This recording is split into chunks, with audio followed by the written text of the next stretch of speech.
because we are friends. And you all are friends with each other, or will be before the night is over. I don't think I need to introduce myself, but I'm here to introduce Pat Gailey. They wouldn't have been wrong to name her Justice Judy instead of Pat, because she has been an advocate for justice for as long as she can remember. Advocacy for justice requires practice, and Pat has had some practice. Some childhood friends may remember that she practiced on them when she felt their actions were out of order. Some childhood friends' parents may recall that she was not slow to take matters into her own hands when she thought they were not doing their parenting job.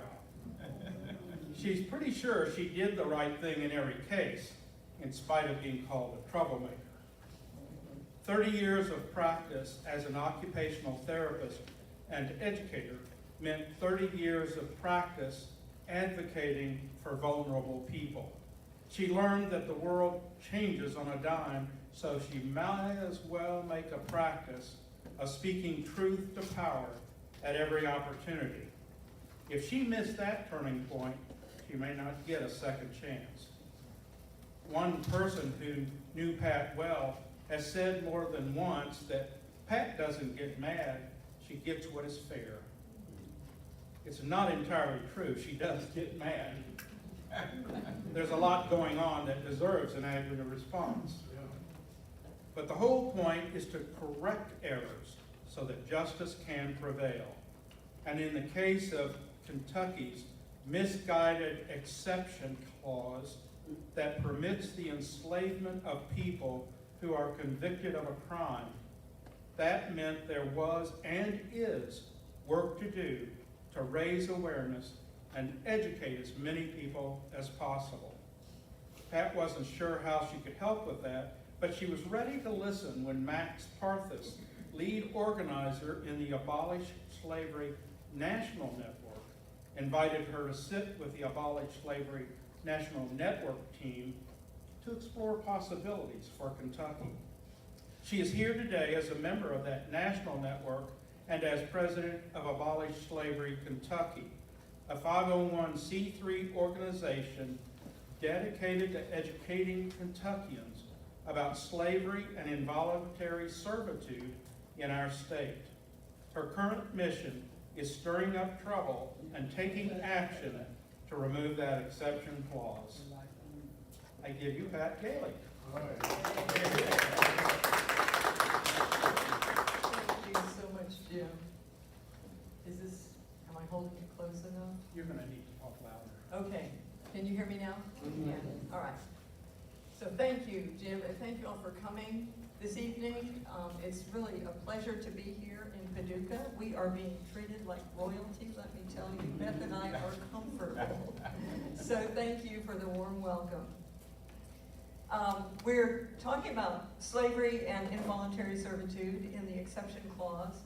And for people who might be joining us via live stream, the QR code that's on this slide is a link into the handout that everybody here is looking at.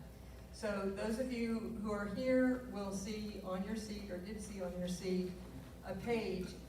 I'm going to be talking about stuff on that page, on the front side and the back side, as we go through the slides. So that's for you to take home. If you want to take notes on it, you can do that. If you want to just use it as a reference, you're welcome to do that. So let's go on and proceed here.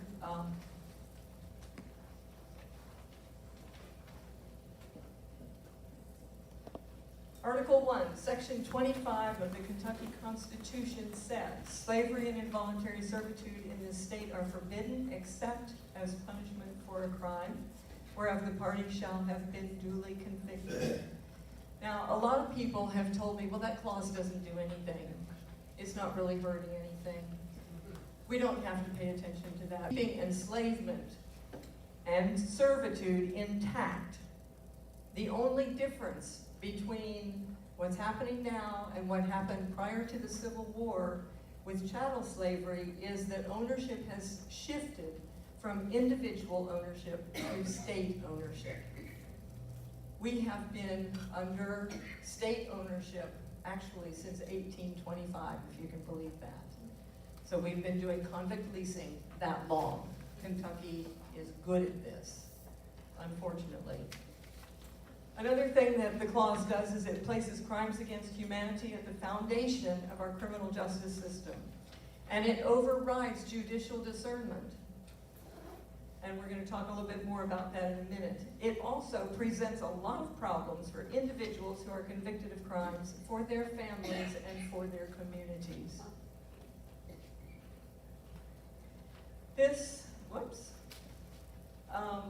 So convict leasing, like I said, has been happening in Kentucky since 1825. Most states went from chattel slavery before the Civil War, and then after the Civil War they said, oh, well, how are we going to get free labor, you know, and then they came up with this idea to do convict leasing.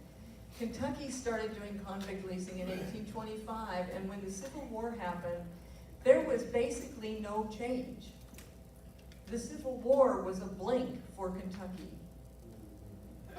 Just a blink, because we didn't have to change what we were doing. People who were enslaved ran away to join Union forces, and that's how they got their freedom. It wasn't ever that somebody said, okay, you guys are free now, you can go home, or find another home, or whatever. And the state just kept their practice up of convict leasing. It just kind of like was easy. There was, like I said, not a blip. So, crimes against humanity are at the foundation of our justice system, our system that is supposed to correct criminal behavior, minimize criminal behavior. And we've got these crimes against humanity that promote fear, corruption, distrust, inhumane treatment, injustices, hate, and who knows what else. But it's not good, right? That's like kind of the background that's feeding into our entire criminal justice system that is supposed to be helping us behave better. There's misbehavior at the base of what's supposed to be helping us behave better, and it doesn't make sense to me. So, what you have in the court system, and you can see that up on the left, coming out of the courts, is that punishment is specific to the seriousness of the crime, right? If it's a felony, there are certain things that happen. If it's a misdemeanor, other things happen. The situation of the one convicted, like if it's a first-time offense, if it's not, you know, all of that plays a part in what the court says. And there's a specific duration to the punishment. You know, the judge does that mallet thing, and all of a sudden, you've got 10 years, or you've got 20 years, or you've got 5 years, or you've got 2 years, whatever it is. But the clause, you can see on the other side, punishment is the same for everybody who's convicted of a crime. It doesn't matter what the details of the crime are. It doesn't matter what the details of the individual are. And there is no designated endpoint. And we're going to walk through this so you can see exactly how it works. It's the most severe punishment possible, short of the death penalty. And yet it is applied to people with misdemeanor charges. Is that right? It's not right. That's what makes me mad. You want to know what makes me mad? That's what makes me mad. Well, it's one of the things. So, let's just focus on inhumane treatment for a minute here, because that's, people say, well, you know, in our Department of Corrections mission statement, and I think I've got another slide that speaks to this, but in that mission statement it says that everybody, offenders and employees alike, will be treated humanely. Nice, right? Nice goal.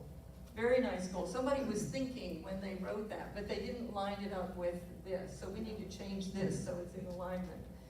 But people say, oh, well, our prisons they're good for people. You know, they're humane. Everybody, okay. We're going to talk about that a little bit. Some of the things that happen are there is overcrowding. Some are that there is solitary confinement if you don't do what they want you to do. Sometimes they restrict your communication with your loved ones. That's just 3 examples right there. Slavery, the definition of slavery, according to the Bellagio Harvard Guidelines on Legal Parameters of Slavery is the status or condition of a person over whom any or all of the powers attaching the right of ownership are exercised, including but not limited to the quantity and quality of food and shelter provided, control over reproductive processes, and control over daily activities. That's what slavery is all about. So when somebody, you know, you're talking to somebody and they say, oh yeah, I'm a slave, I have to work 9 to 5. Give me a break. Right. This is slavery right here. And the 9 to 5 thing, you've got a lot of choices there. So this is just some examples of room and board in prisons and jails. It looks really appetizing, right? And it's pretty crowded. I've got some details about that and some comments to make about it. So the prisons, if you go to the DOC website, you can get prison count sheets, you know, from different time periods of how many people were detained or kept in whatever detention center you're interested in looking at. So I've got Madison County and McCracken County up here. I thought those would be interesting to us. I'm from Madison County. So one of the things about this is I was looking at the numbers at one point, and so Madison County has 184 jail beds, and they listed for this time period 56 people. Now, Beth and I know, Beth is from Madison County too, and we have been part of the Berea Friends meeting for a long time. Berea Friends meeting has had a practice for how many years now? 50 years? 40 years, something, of making a plate of cookies, Christmas cookies for every inmate at the Madison County Detention Center. So towards November, December, we're calling up there asking how many there are, so we'll know how many plates to make up. It's always more than 184, let me tell you. Way more than 184. So I was a little bit confused about these numbers. And so I called up to the detention center and I said, what's the deal here? I mean, I can see that 19 plus 4 plus 10 plus 8 plus 15 equals 56, so that's the total population, but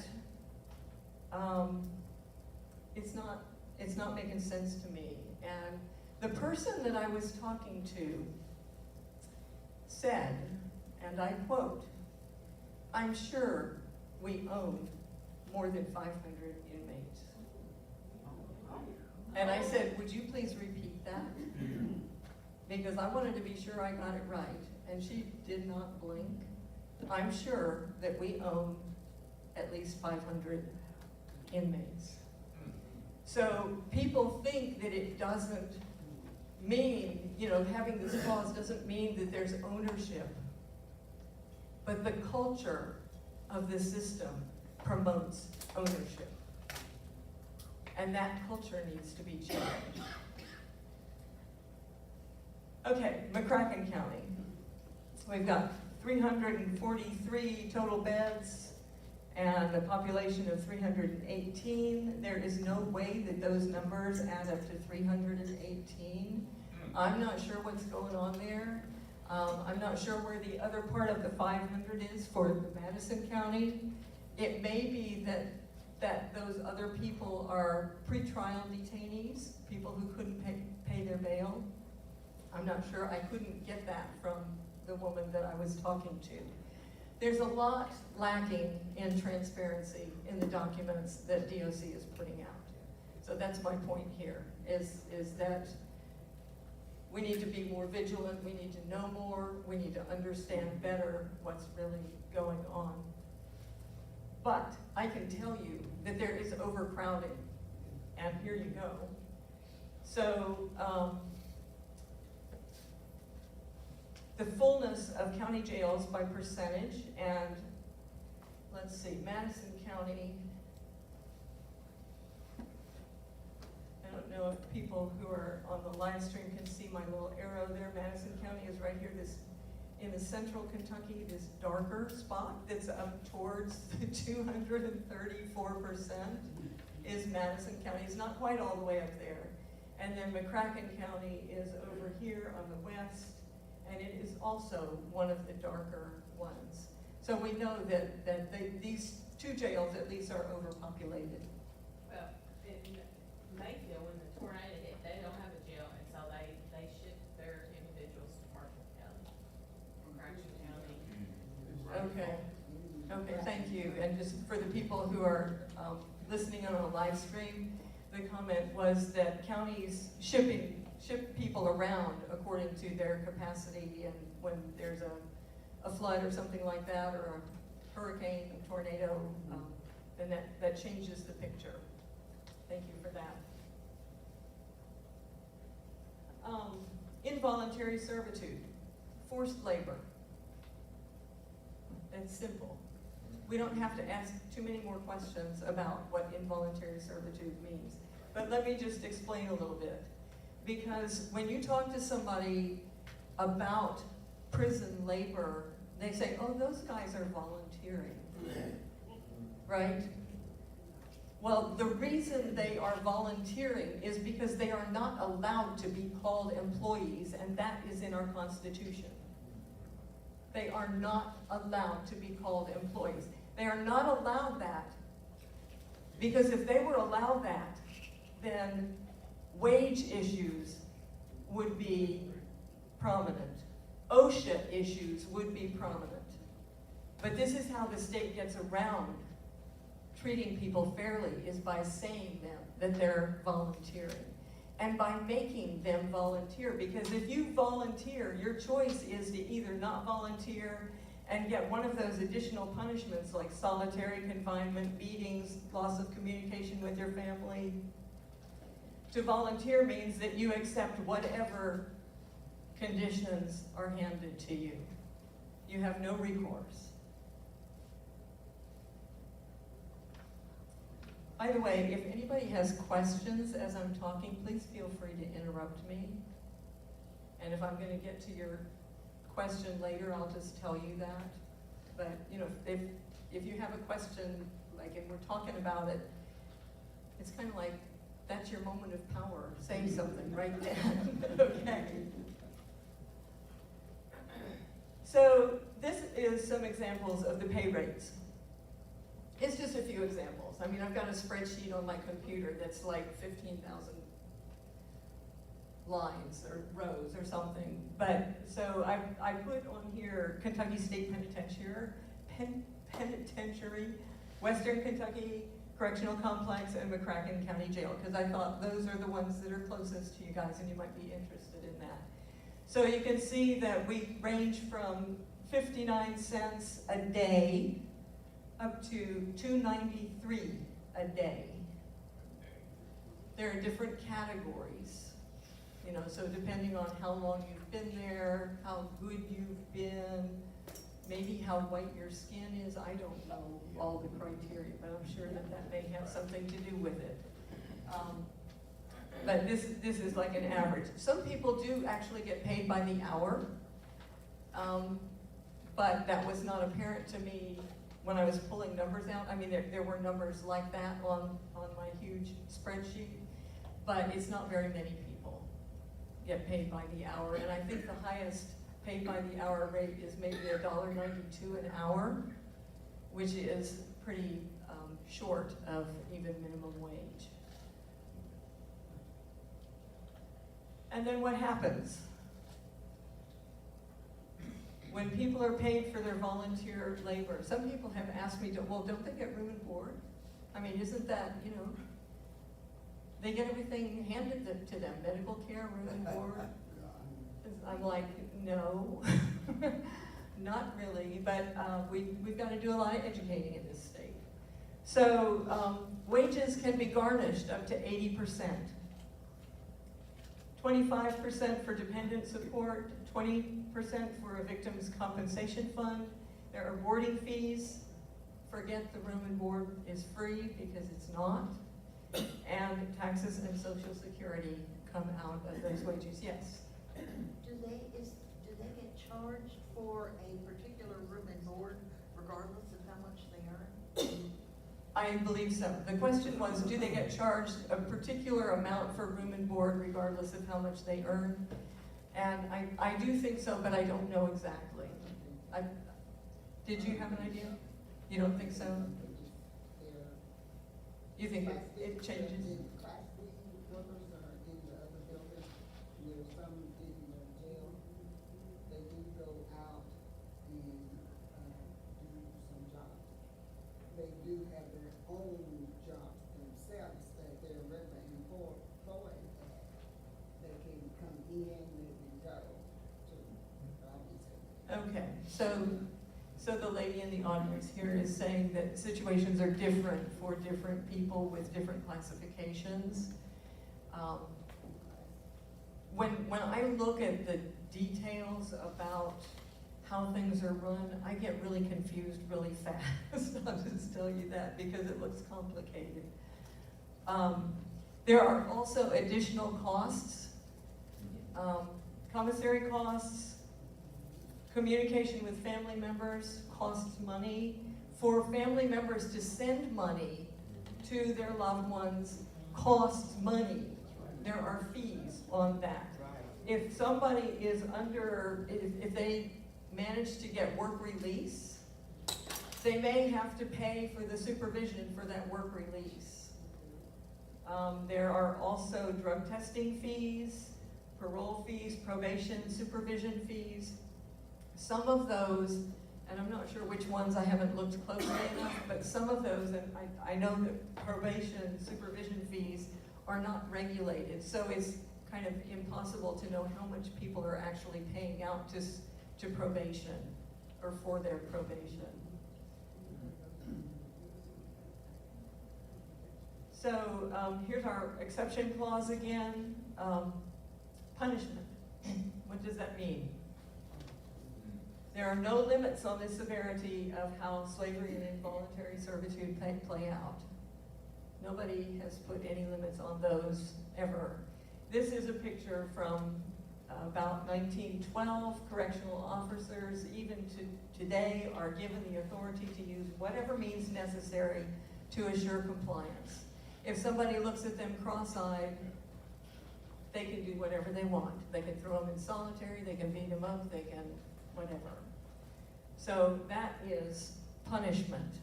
That's what punishment can mean here with this clause. There are problems with using the slavery as a punishment, as a model. I know that you all know that punishment can be accomplished without enslaving somebody. I mean, we do that with our children, we do that with our workforce, we do that in all kinds of situations. We do not have to enslave people to teach them a lesson. Some people think that we do have to do that. I have heard comments in this work that tell me that we still have a lot of education to do. The most severe punishment, or the more severe punishment, is less effective actually in changing the behaviors of somebody. You know, if you have a child and they make a mistake, they drop a cup of milk or whatever, and you beat them up for it, they're not going to learn a lesson from that. They're not going to learn to not drop their milk. They're not even gonna learn how to not spill. They're just gonna live in fear.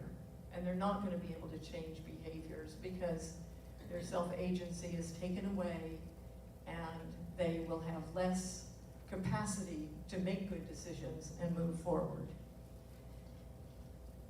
There is a constant sense of crisis for people who are in prison. You never know what's going to happen any minute, any day. You know, the lights are going to go on, the fire alarm's going to go off, somebody's going to start hollering down the road or whatever, or the guards are going to do whatever they're going to do. But the whole, this, plus the overcrowding, hello, right?